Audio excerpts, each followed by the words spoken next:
The call of the Hogs can be heard all the way to San Francisco. You're listening to Pod at the Palace with Curtis Wilkerson on Inside Arkansas.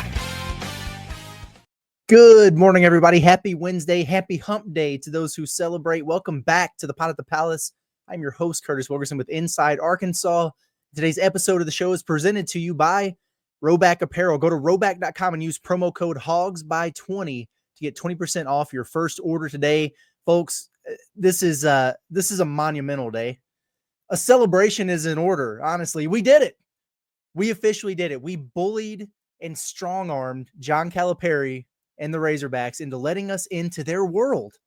How about that? Can you believe it? This is crazy. For weeks, we've been relentless. The Pod at the Palace crew, which includes me and all you guys out there who are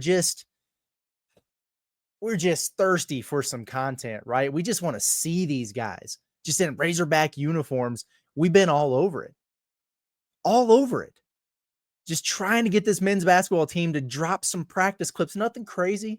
A free throw here, a layup there, maybe even a few pictures would suffice. Well, they did exactly that on Tuesday, and they're even doing us one better. It's unbelievable. I don't want to bury the lead, though. So let's watch this 21-second highlight clip that the U of A put out from summer workouts. We'll give a golf clap. We'll smile for a minute, and we'll start our irrational Final Four takes. But let me pull this up right now. Let's get this out of the way because this is exactly what we've been waiting for. You guys have been listening to me talk for months now about this team. It's time for me to shut up and just let you watch them for a minute. Although, I'm going to be stopping this clip every 5 seconds to talk about something. Here we go. Oh, well, that's a good start. How about a little Nick Pringle alley-oop lob action? You got to love it. DJ Wagner up and under, no big deal. Oh, Malik Thomas, a little bouncy, little wraparound one-hand jam. Okay, thank you so much. Let's go. Trevin, top of the key three. We need to see, what do you think, about 45 of those this season? How many trail threes is he going to hit? Can't wait. Oh, here's Isaiah Sealy. Looks like he's coming baseline. Are we going to see a flush? Yes, we are. Freshman from Springdale. You love it. Little zip pass there from Billy. Malik Ewan. No, it's casual little reverse two-hand slam. Okay, no big deal from the big fella. Transfer out of Florida State. Billy to the rack. Trevin Brazil's not having it. That was an authoritative block. Was he laying that up or was that a lob attempt? You think? It was a little hard to tell, but dang, you block that thing with authority. Why don't you, TB? Oh, Acuff with the hezzy. Man, with the hezzy, then goes baseline, wraparound finish on the other side of the rim, right past the hand of Malik Ewan. Thank you. Razorback men basketball. Hey, golf clap. Bravo. You did it. I'm so pumped up about that. I really am. I mean, those are all things you just love to see. And, all jokes aside about our daily efforts to get these guys to drop a little bit of footage for us over there. Seriously, thank you to the U of A for doing this. I've been just going crazy hoping to see these guys in action. And I know the fan base, they're just, they're pumped up, right? We're hungry for more because you guys just so happen to capture our hearts at the end of last season. And we don't want to wait until November for you to do it again. So thank you for putting that out there. Very cool. Good stuff. Got to see a bunch of the dudes out there. Looks like they're healthy. I love it. That alone could have quenched the thirst, honestly, but they're serving us a basketball buffet here today on Wednesday. The people spoke. John Calipari listened, and he is delivering something that I never thought in a million years would happen. In fact, somebody asked about it on Inside Arkansas Live, and I said, hell no. Wednesday, media has been cordially invited out to a full summer workout. Are you kidding me? I mean, this is Christmas in July for a guy like me. We will be at the practice facility watching the Razorbacks get after it from 2 to 3:15 this afternoon. Then we'll get to talk to John Calipari and a couple players afterward. I mean, this is awesome. My cup runneth over with joy that this is happening. Major dub for the U of A. It's also a major dub for the brand here. We needed it. We were in the dog days. This is awesome. And shout out to John Calipari, man. It may not always be as quickly or in the way that we expect it to happen, but he always comes through, doesn't he? He always comes through for us. So what does all this mean? Shorter show this morning. So just consider this a little bit of a primer for what's going to be a big day for the Pod at the Palace. Like if you're not subscribed to the Inside Arkansas YouTube page, you're really going to want to do that, now. We won't be able to film the full hour and 15 minutes, I don't think, but there will be certain segments of practice that they're going to let us record.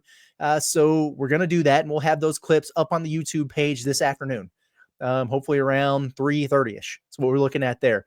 The interviews with Cal and the players, we'll have those posted on the YouTube channel later this afternoon as well.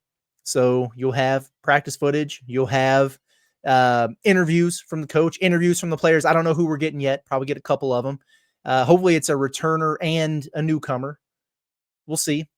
And once I get that done and get a few notes together, the Pot at the Palace, we're going live, baby. It's a live Pot at the Palace Day reaction show tomorrow afternoon to just talk about everything that we saw and answer all of your questions. And so I'm thinking practice ends at 3:15. The interviews are at 3:30. I'm hoping for sometime between 5 and 5:30 to go live. I'm going to schedule that stream, and you guys keep an eye out for it. Tap in on that. It should be a lot of fun. Anything you want to know, we're going to talk about it.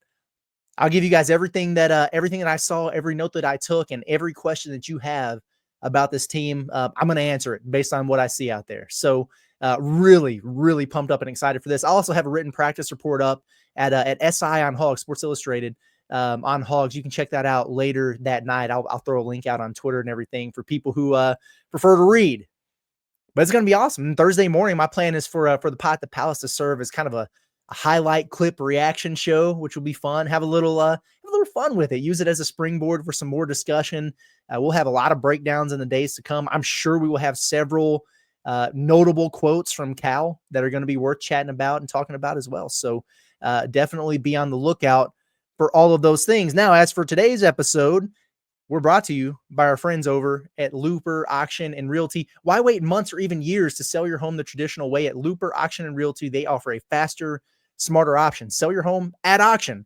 No repairs, no contingencies, no drawn-out negotiations. You set the terms, buyers compete, and you walk away with a firm closing date. Whether it's your home, an estate, or investment property, the auction method puts you in control and gets it sold fast. Call Looper Auction Realty at 479-996-4848 or visit looperauction.com. You can also scan that QR code in the top right-hand corner of your screen. So, all right, again, shorter show this morning because I just have a feeling that all eyes and ears are going to be on what happens this afternoon and this evening. Everybody's going to be dialed in for that, right? And that's okay. I get it. I don't blame you. I'm more excited for that than I am this anyway. But what I want to do is just get you prepped in advance of this practice session that we're going to be able to check out today. Consider this your study guide to Arkansas basketball practice. A little bit of a primer here. Wanted to talk about maybe what I'm going to be watching for the closest, what I'm anxious to see, what we can learn from this, what questions can be answered. And those are the things that we're going to talk about when we go live later this afternoon when all of you join us and come hang out. So to me, it's kind of like a classroom at the start. And you're the teacher, right? The first thing you do is you walk in and you take attendance. Am I right? I mean, especially after all the nonsense of last summer. Is everybody participating? You know, it looked like it from the short clip that they put out there. Cross your fingers that there are none of these stupid walking boots in the gym, right? Is everybody out there? Is everybody getting after it? You hope so. From the sounds of it, they've been pretty healthy for the majority of the summer. Let's keep it that way. Knock on all the wood in the world right now, for sure. Have Paolo Samido and Elmer Zafic arrived on campus yet? I don't think so, but we'll see. I'm sure that if they're not there, we'll get some form of an update on Cal or on that from Cal afterwards in terms of when they're expected to arrive. After that, I got to tell you, I'm going straight to the freshmen for first impressions. Why wouldn't I? I mean, it's probably my favorite part of this. I mean, you've got two guys in Darius Acuff and Malik Thomas who've been showered with praise their entire basketball careers. They've been the guys, the dudes, the alphas, 5 stars, McDonald's All-Americans, in all the mock drafts, all that. Well, now they're basically in their first boot camp with a bunch of guys who've been there and done that in the past already. So can we tell that they're freshmen? Does the talent pop? Does it jump off the page? I've been told, and I shared this with you guys, last week, that Darius Acuff doesn't play like a freshman and Malik Thomas doesn't act like one. So what does that mean? Does it mean that we have one who's a leader by example and then another youngster who isn't shy about using his voice out there and getting vocal, getting loud? specifically with those guys, how does the shot look for them, right? How do they look defensively? Because those, I think, are two real key things in terms of their impact. Most of this will probably be, I would imagine, individual drills, breakdown type things. There probably won't be a ton of live 5-on-5. Maybe I'm wrong. I hope I'm wrong. But I imagine it's going to be a lot of shots getting put up, fundamental stuff, individual skill development drills and stuff like that. So, man, excited to see those two guys for sure, Acuff and Thomas. But very, very intrigued to also get a look at Isaiah Sealy in a Razorback uniform instead of a Springdale one. And here's the thing with Zay. I've spoken really highly of Sealy based on the things that I've heard behind the scenes, and I've already crowned him as my dark horse surprise contributor. Prove me right, bro. Right, first impressions matter. Do me a solid here and make me look smart, will you? No, it sounds like he's been doing really, really well. Even I saw Coach Z even said that in his little pre-practice report that he put out, that Isaiah's been a guy who's surprised the coaching staff, and that's a good thing. And you have a guy who's 6'7", who's basically a point guard in high school and can dribble, pass, and shoot. It's hard not to wonder about the possibilities. Anxious to see how comfortable he is bouncing it against Billy Richmond or against Carter Knox. Is he, equally aggressive and confident, or does he play a little bit passive as a newbie in there? I'm anxious to see. We'll get some of those first answers to those questions later today. And from there, it's on to the big men, right? And this is where my heart really lies. If you know me, you know that this is the case. Love the big fellas out there in the paint, just setting screens, rebounding, pick and rolls, post ups. When I was at Linwood Belleville, I coached our big men, and it's just I've got a soft spot in my heart for the power forward and center positions. Back to the basket work, face up game, pick and roll reads, timing and positioning for your seals, your duck ends, your J cuts, dunker spot techniques. This is the kind of stuff that really gets me going. I want Kenny Payne whispering in my ear too, man. I want to hear all about it. I can't wait to see it. We did a whole hell of a lot of talking all portal season. And at the end of the day, the only two transfers added to this roster, your two big guys, Malik Ewan and Nick Pringle. And these were the two who were, identified, targeted, and landed to come in and replace and hopefully upgrade from Jonas and Big Z, who manned the 5 for you last year. And so what I hope is that I walk over there and immediately get struck by the difference in size and physicality, because that's a huge part of the sales pitch here with these two, right? You will not push Arkansas around in the paint anymore. You will not punk Arkansas on the glass anymore. So I can't wait to see Ewan get to work. Hopefully it's structured enough to where we can see the full bag on display. He's so crafty and skilled offensively. And then with Pringle, I've just continued to hear rave reviews on him, standing out this summer. And, so what does he have in his arsenal that is surprising, or that I might have undervalued when they picked him up? So definitely going to have my eyes closely on Nick Pringle there as well. And yes, the majority of my attention is going to be on the newcomers, who we haven't seen yet in a Razorback uniform up close and in person. First impressions are always important in life. We know that, but I will also be making the rounds to the returners. DJ Wagner, Carter Knox, Billy Richmond, TB, any physical changes, who's added or dropped weight, bulked up versus leaned out. Do any of these guys look more bouncy or more explosive? How's that jumper coming along for DJ and Billy specifically? Which of these guys are taking on leadership roles out there? My guess is DJ Wagner, but there's plenty of room at the end with these guys all being vets in the system and with the staff now. So anxious to see who's stepping up from that standpoint. And no, don't worry. I didn't forget about, any of the other guys. Trust me, if Paolo and Elmer are there, I will be watching them intently.